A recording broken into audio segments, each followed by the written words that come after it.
Hello dear student, welcome back to the commerce zone.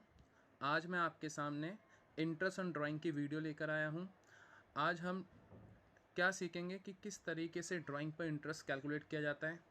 देखो, आम भाषा में बोलूँ, हर किसी व्यक्ति को इंटरेस्ट निकालना आना चाहिए और मोस्टली 11th और 12th के जो बच्चे होते हैं कॉमर्स के, उनके लिए आम भाषा है कि भाई इंटरेस्ट ऑन ड्राइंग कैसे निकाला जाता है। अब यहाँ पे बस एक वर्ड आ गया कि भाई यहाँ ड्राइंग पे इंटरेस्ट लगाना है, तो उसके कुछ कॉन्सेप्ट्स होते हैं। ठीक है, आपको पता है कि इंटरेस्ट कैसे निकालते हैं, आपको ये सब पता है कि मान लो आपने एक बैंक में पैसा जमा कराया 1000, इन्वेस्टमेंट कर दिया। ठीक है, कितने महीने के लिए? 4 महीने के लिए। तो सबसे पहले देखो, आपको कह रहा है कि 4 महीने के लिए अगर आप बैंक में पैसा जमा कराओगे तो आपको हम 10% के हिसाब से पैसा देंगे, इंटरेस्ट देंगे। तो आप क्या करते हो? 10% लिखते हो, मल्टीप्लाई कर देते हो, यानी कि 10% मतलब 10/100 हो गया। ठीक है, अगर आपने 4 महीने के लिए पैसा लगाया तो बैंक आपको 4 महीने के हिसाब से देगा, तो 4/12 लिखते हैं, मतलब 4/12 करते हैं। तो हमारा इंटरेस्ट कितना निकल कर आ गया? हमारा इंटरेस्ट निकल कर आ गया ये जो भी है, ठीक है, ये हो गया हमारा 1/3, ये 33 के राउंड में हो गया। ऐसे तो हम इंटरेस्ट निकालते हैं कि जितना आपको इंटरेस्ट मिल रहा है। दोबारा समझाता हूँ, जैसे मान लो बैंक में आपने 5,000 रुपये जमा कराया और 10% बैंक इंटरेस्ट दे रहा है। ठीक है, तो 10% कितना होगा? 500। ठीक है, अगर आप पूरे साल के लिए पैसा इन्वेस्ट करते हो तो 500 रुपये मिलेगा। तो पूरे साल के लिए हम क्या करते हैं? 12/12 करते हैं, डिवाइड करा तो 500 इंटू में 1, और 1 का मतलब नॉर्मली क्या होता है? 1 हम दिखाते नहीं है, तो सीधा 500 लिख दिया। ठीक है, तो हम सीधा क्या करते थे कि हम डायरेक्ट टैक्स से करते थे 10%, यानी कि 500। ठीक है, 10% मतलब 500 रुपये हो गया। इसका मतलब होता है पूरे साल का इंटरेस्ट हमें 500 मिलता है। ठीक है, लेकिन शायद आपको पता नहीं होगा कि ये चीज़ भी आपके सामने आती है क्वेश्चन में। क्या आती है कि टाइमिंग कॉन्सेप्ट भी लगता है। कितने साल का है वो? 1 साल का। ठीक है, तो हम क्या करते हैं? 12/12, बट इसको हम दिखाने की कोई ज़रूरत नहीं है क्योंकि आना वही है। लेकिन अगर मान लो हम इस पे इंटरेस्ट लगाएं 4 महीने का, 5 महीने का, तो पहले 10% बोल रहा है बैंक, तो 10% लिखा, कितना आ गया? 500। अब बैंक कह रहा है कि भैया हम 5 महीने आप कह रहे हो कि मैं 5 महीने के बाद अपना पैसा निकाल लूँगा, तो 5 महीने का इंटरेस्ट लगाएगा बैंक। कैसे? 5 से मल्टीप्लाई कर दोगे और पूरे साल से डिवाइड कर दोगे, यानी कि 12 से।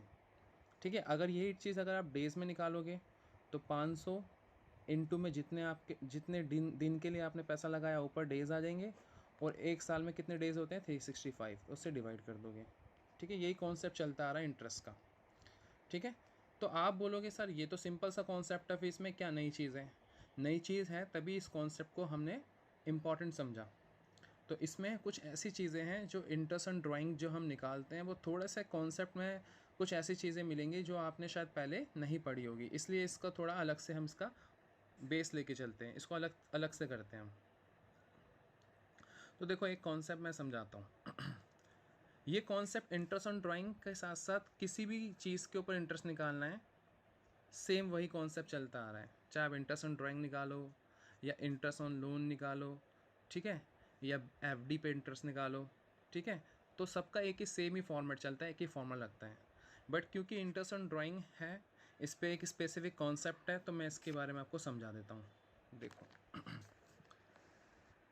हाँ, मान लो कि आपने, ठीक है, 1 जनवरी, फाइन, 1 जनवरी को 10,000 रुपये आपने बैंक से निकाले, या 1 जनवरी में आपने 10,000 रुपीज़ कहाँ से निकाले? अपने बिजनेस से। तो आप पे इंटरेस्ट लग गया 10% का। ठीक है, जनवरी में निकाला। ठीक है, फिर आपने फरवरी में भी निकाला, फिर आपने मार्च में भी निकाला, फिर हर हर महीने के लिए आपने क्या करा? पैसा निकालते चले गए। तो आपको हर महीने का क्या लगेगा? आप पे इंटरेस्ट लगेगा। तो हर महीने का आप पे इंटरेस्ट लगेगा 10%, 10%, 10%। इस तरीके से जब दिसंबर आएगा, तो मतलब जब हमारा अकाउंट क्लोज होगा दिसंबर में, तो इस तरीके से लगते लगते लगते लगते 10-10% का आपको अलग से क्या निकालना पड़ेगा? इंटरेस्ट निकालना पड़ेगा। ठीक है, अब देखो कैसे आप इस कॉन्सेप्ट को समझो। जनवरी में निकालते हो तो 1 जनवरी, अकाउंट कब क्लोज होता है हमारा? 31 दिसंबर मान लो, क्योंकि हमें पूरे साल का निकालना पड़ेगा। आपने जनवरी में क्या निकाला, 10,000 निकाला, तो आपने लिखा 10,000। कितना परसेंट इंटरेस्ट मिल रहा है, 10%। जनवरी में निकालोगे तो कितने महीने हो जाएंगे, तो पूरे जनवरी फरवरी मार्च पूरे 12 महीने, तो 12/12, तो कितना हो गया आपका 1,000। ठीक है। फिर आप फैब में निकालोगे तो फरवरी से दिसंबर तक के बीच कितना हो जाएगा, 11 महीना, तो 10% कितने महीने के लिए, 11 महीने के लिए। फिर आप कब कब पैसा विड्रॉ कर रहे हो, मार्च में, तो मार्च में कितना पैसा निकाला, 10,000, फिर आप पे 10% इंटरेस्ट लगेगा। तो कितने परसेंट, 10% जो इंटरेस्ट लग रहा है वो मार्च से लेके कब तक के लिए लगेगा, दिसंबर तक का, क्योंकि हमारा अकाउंट क्या है, हम अपने अकाउंट को क्लोज करते हैं, वहाँ तक का इंटरेस्ट निकालते हैं ना, तो हमारा अकाउंट कब क्लोज होगा, दिसंबर में क्लोज होगा। तो अब मार्च में निकालोगे तो मार्च से लेकर दिसंबर 10 महीने बन जाएंगे। ठीक है। तो इस तरीके से आप 10 महीने लोगे। फिर आप मई में निकालोगे तो मई से लेकर दिसंबर कितने महीने बनेंगे, 9। फिर आप मई के बाद अगर आप पैसा निकालते हो क्या, जून में, इस तरीके से अगर आप 1 जून को निकालोगे तो कितने मंथ हो जाएंगे, जून जुलाई अगस्त सितंबर अक्टूबर, तो इस तरीके से आपका 8 महीने, फिर इस तरीके से 7 महीने। तो मतलब आपसे बोला है कि टोटल इंटरेस्ट निकालो, तो आप सबका अलग अलग से इंटरेस्ट निकालते निकालते निकालते सबका टोटल इंटरेस्ट करके निकाल दोगे। ठीक है। बट आपको लगता है कि आपके पास इतना टाइम है कि आपसे बोला गया है कि एक पर्सन है वो हर महीने की बिगनिंग में पैसा विड्रॉ कर रहा है, 10% का इंटरेस्ट को पे करना पड़ रहा है, तो आप हर एक महीने का कैलकुलेशन कर करके फिर इंटरेस्ट निकाल के टोटल इंटरेस्ट आपको निकालना पड़ेगा। तो इसमें आपको 10 से 15 मिनट लग जाएंगे। तो ये मेथड तो थोड़ा पुराना सा ट्रेडिशनल मेथड है, इसको तो, इस मेथड को मैं ये बोलूँ कि इस मेथड को तो आप करोगे तो आपका टाइम ख़राब होगा। ठीक है। बट मैंने इसको इसलिए समझाया ताकि आपके दिमाग में बैठ जाए इसके पीछे क्या कॉन्सेप्ट है ना। तो अगर इस तरीके से करोगे तो आपका टाइम ज़्यादा स्पेंड हो जाएगा। ठीक है। इसको थोड़ा इजी करने के लिए कॉन्सेप्ट ऐसा भी है कि अगर आप करो तो भैया 1 जनवरी में अगर आप पैसा विड्रॉ करते हो तो कितने महीने के लिए आपको इंटरेस्ट लगेगा, 12 महीने के लिए। फैब में करते हो तो कितने महीने का लगेगा, 11 महीना। फिर 10, 9, 8, 7, 6, 5, 4, 3, 2, 1। अब इनको आप ऐड कर लो, 78 हो गया। ठीक है। आप कैसे इंटरेस्ट कैसे निकालोगे, बस सिंपल सा कॉन्सेप्ट है, आपको पता है इंटरेस्ट कैसे निकालते हैं, कि जितना भी अमाउंट होता है, ठीक है, उसमें क्या करते हैं उसमें हम करते हैं रेट डिवाइडेड बाय 100 और जो टाइम पीरियड है। ठीक है।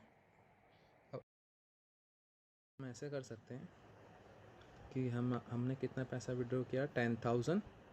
ठीक है।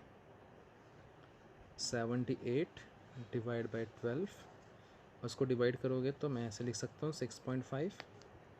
ठीक है। फिर इनटू में रेट ऑफ इंटरेस्ट 10/100, तो उसे सॉल्व कर लीजिएगा आप, तो ये कितना आ जाएगा आपका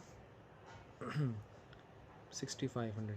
तो ये सिंपल सा तरीका है, ट्रेडिशनल तरीके से, इस मेथड से आप कर सकते हो। ठीक है। और इसका एक और तरीका है,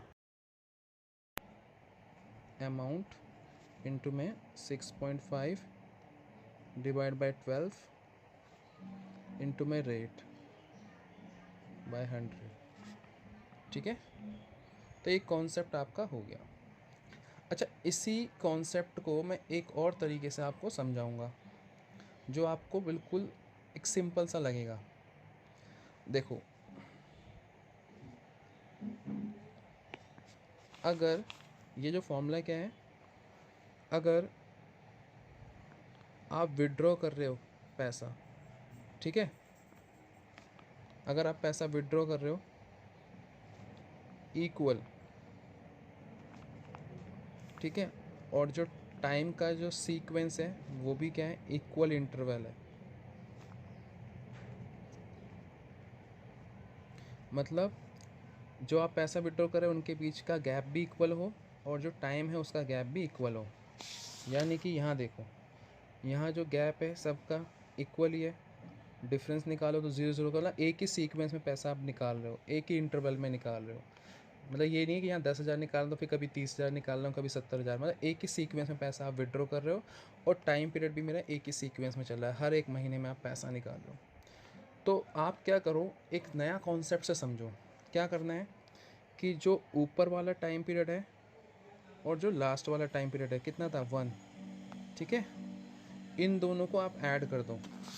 यानी कि क्या करो, बिगिनिंग और एंडिंग, तो ये बिगिनिंग में 12 मंथ्स, एंडिंग में 1 मंथ बचेगा और डिवाइड कर दो 2 से, तो कितना आएगा आपका 6.5 आएगा। तो इस तरीके से आप माइंड में सेट कर दो, ठीक है। बट कंडीशन क्या है कि पैसा क्या निकालो आप, इक्वल विड्रॉ करोगे और टाइम का इंटरवल भी इक्वल होना चाहिए, ठीक है। अगर इक्वल नहीं होगा तो उसके लिए फिर आपको वही कॉन्सेप्ट करना होगा जो मैंने बताया। और यह एक और कॉन्सेप्ट है प्रोडक्ट कॉन्सेप्ट, वो मैं आपको बाद में बताऊंगा, ठीक है। और इसके पीछे भी एक लॉजिक है कि सर आपने ये क्यों ऊपर लिया, ये नीचे वाला क्यों लिया। जब आपने शायद मीन पढ़ा होगा, मीन का मतलब क्या होता है कि ऐसी वैल्यू निकालना जो सभी वैल्यू को रिप्रेजेंट करे, ठीक है। तो हम क्या करते हैं कि ना, आप एकदम आप टॉप की वैल्यू निकालो और एक लास्ट की वैल्यू निकालो, और हमें एक मिडल की ऐसी वैल्यू मिल जाएगी, एक ऐसा मिडल का इंटरेस्ट मिल जाएगा जो सभी के वैल्यू के इंटरेस्ट को इक्वल करेगा, ठीक है। या ऐसा इंटरेस्ट निकाल देंगे हम इससे, जिससे कि क्या होगा, टोटल एक ऐसा इंटरेस्ट पता हो गया जिससे कि इन सभी टोटल अमाउंट के इंटरेस्ट के एक इक्वल हो जाएगा वो, मतलब वो इंटरेस्ट जो सभी इंटरेस्ट के जोड़ोगे तो उसके इक्वल में वो इंटरेस्ट निकल कर आ जाएगा। खैर इस बात को तो मैथमेटिक्स वाले जानते हैं अच्छे से, तो आपको कुछ नहीं समझना, सीधा आप जो बिगनिंग का है और जो एंडिंग का है, बिगनिंग में कितना है 12, एंडिंग में कितना है 1, तो 12 और 1 13, इनको ऐड करा और 2 से डिवाइड करा तो कितना हो गया 6.5 हो जाएगा। यानी कि अगर आप पैसा विड्रॉ कर रहे हो हर बिगिनिंग ऑफ मंथ में, ठीक है, तो फॉर्मूला कितने महीने का हो जाएगा, 6.5 महीने के लिए हो जाएगा, ठीक है, क्लियर।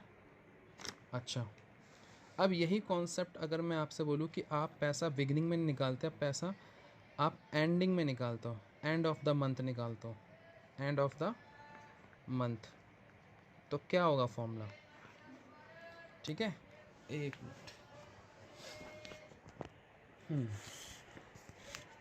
अगर आप एंड ऑफ द मंथ में पैसा विड्रॉ करते हो तो इसका मतलब आप जनवरी के लास्ट में निकालोगे, जनवरी के लास्ट में पैसा विड्रॉ करोगे, फिर फ़ैब के लास्ट में पैसा निकालोगे। अगर आप जनवरी के लास्ट में पैसा निकालोगे तो जनवरी को छोड़ दोगे, तो जनवरी को छोड़ना मतलब जनवरी को नहीं लेना, तो जनवरी से लेके दिसंबर लो, ठीक है। तो जनवरी से लेके दिसंबर कितने महीने बनेंगे, जनवरी तो गया क्योंकि जनवरी के लास्ट में पैसा निकाल रहे हो, तो इंटरेस्ट कब लगना शुरू होगा आपका, जनवरी में तो ना लगेगा, वो तो फिर फरवरी से लगेगा ना।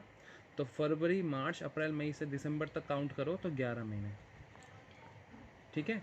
इसी तरीके से फ़ैब की लास्ट में निकालोगे तो फ़ैब का मंथ गया तो टोटल 10 महीने बचेंगे, फ़ैब का मंथ गया तो फ़ैब से आप काउंट करोगे नहीं, मार्च से करोगे, तो मार्च से दिसंबर। इस तरीके से आपका 9, 8, 7, 6, 5, 4, ठीक है, 3, 2, 1, 0, इस तरीके से कॉन्सेप्ट चलेगा आपका। लास्ट में आपका आएगा ना, दिसंबर की लास्ट में पैसा निकालोगे, तो दिसंबर की जब लास्ट में पैसा निकालोगे आप तो कितने महीने बचेंगे, तो आप बोलोगे सर दिसंबर की लास्ट में जब पैसा निकालेंगे तो उस टाइम कोई भी इंटरेस्ट हमें नहीं लगेगा, ठीक है। तो बिगिनिंग में हमारे पे कितने महीने बचेंगे 11, एंडिंग में हमारे पास कितने महीने बचेंगे 0, तो यानी कि 11 + 0 डिवाइड बाई 2 कितना महीना हो गया 5.5, ठीक है, तो 5.5 हो जाएगा आपका। यानी कि अगर बिगिनिंग ऑफ मंथ में आप विड्रॉ करते हो पैसा तो 6.5, ठीक है, और एंडिंग ऑफ द मंथ करते हो तो आपका कितना लगेगा 5.5। और इसी तरीके से अगर पैसा हम मिडल में निकालते हैं, समझना इस चीज़ को, मिडल में निकालते हैं तो कैसा फॉर्मेट आएगा, अगर आप मिडल में निकालोगे तो यानी कि इसका मतलब ये हुआ कि मिडल में अगर आप पैसा विड्रॉ कर रहे हो तो यानी कि 15 जनवरी को निकाल रहे हो, मिडल मतलब एक महीने का मिडल 15 जन में, तो कितने महीने का इंटरेस्ट लगेगा आपका 11.5 का, क्योंकि 15 जनवरी से लेके अगर मैं दिसंबर तक का निकालूंगा तो 15 जनवरी से लेके पहले जो जनवरी का महीना 31 होता है ना, 31 होता है, तो 15 से अगर मैं 31 के बीच में निकालूंगा तो वो आधा महीना हो गया, फिर इसके बाद बाकी 11 महीने। ठीक है, आप कॉमन सेंस लगाओ ना, आप 15 जनवरी को पैसा विड्रॉ करते हो तो कितने महीने का इंटरेस्ट लगेगा आप पे? 11.5 का। इसी तरीके से जब आप 15 दिसंबर को लास्ट में पैसा विड्रॉ करोगे तो कितना महीना हो जाएगा? 0.5 मंथ। तो ये बिगनिंग का और ये एंडिंग का कितना हो गया आपका? 11.5 प्लस 0.5 और डिवाइड कर दो 2 से, तो कितना हो गया? 6, यानी कि आप 6 मंथ के लिए निकालोगे। फाइन। तो इसका मतलब बिगिनिंग ऑफ मंथ में निकालोगे 6.5, एंडिंग मंथ में निकालोगे तो 5.5 का फॉर्मूला, और मिडल में निकालोगे तो 6 का फॉर्मूला। ठीक है, और देखो आप क्वेश्चन को देखो करके देखते हैं। वही अगर मैं 10,000 रुपये विड्रॉ कर रहा हूँ, ठीक है, तो ये 12 हो जाएगा, है ना। और किस में निकाल लो? बिगिनिंग में। तो मेरा कितना था? 6.5 डिवाइड बाय 12, और रेट ऑफ इंटरेस्ट कितना है मेरा? 10/100। ठीक है, तो ये इससे कैंसिल हो गया, और ये 2 जीरो से ये 2 जीरो गया, तो कितना हो गया? 6.5 इंटू में 10, तो आपका इंटरेस्ट कितना आ जाएगा? ये हो गया आपका, ये आएगा आपका 65।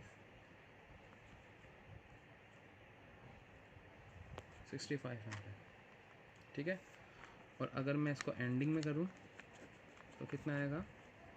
10,000 इंटू में 12 इसलिए कर रहा हूँ क्योंकि पूरे साल का निकालना है। ठीक है, और फिर इस क्योंकि आपका एंडिंग में तो 5.5 निकाल देना इस तरीके से, और अगर ये मिडल में निकालोगे तो ये हो जाएगा 10,000 इंटू में 12, फिर ये हो जाएगा 6/12 इंटू में 10/100। ठीक है, अब देखो इसमें क्या होता है कि ये फॉर्मूले आपको मैंने तीनों बता दिए। ठीक है, अगर मैं बिगनिंग ऑफ एवरी मंथ निकालता हूँ तो 6.5 महीने के लिए निकालेंगे, एंड ऑफ एवरी मंथ होता है तो 5.5 हो गया, और मिडल ऑफ एवरी मंथ हो गया तो 6 का हो गया।